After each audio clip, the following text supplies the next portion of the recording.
নমস্কার বন্ধুরা, ঘড়িতে এখন ঠিক 9টা 10।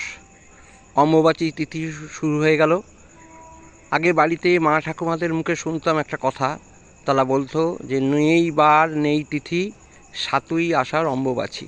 কিন্তু এই অম্বুবাচীর তিথিটা আসলে কী? অম্বুবাচীর তিথি হচ্ছে রবি যখন আদ্রা নক্ষত্র এবং মিথুন রাশিতে গমন করে, সেই সময়কালকে বলে অম্বুবাচী।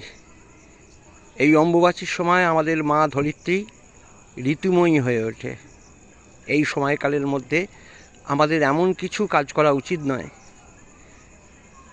যেটা মা ধরিত্রী ক্ষতিগ্রস্ত হয়, যেমন মাটি কাটা, গর্ত খোঁড়া, গাছ পোঁতা, গাছ বৃক্ষছেদন ইত্যাদি। আমি আমার বন্ধুদের কাছে রিকোয়েস্ট করছি, অনুরোধ করছি, এই সময়ের মধ্যে আপনারা এই কাজগুলো থেকে বিরত থাকুন আপনাদের মঙ্গলের জন্য। মাত্র তো 3.5 দিন, শুক্রবার 26 তারিখ, 26শে জুন বেলা 10টার পর আবার আপনারা আপনাদের কাজ করুন না, কোনো অসুবিধা নেই। আশা করি বন্ধুরা আপনারা আমার এই অনুরোধটুকু রাখবেন সকলের মঙ্গলের জন্য।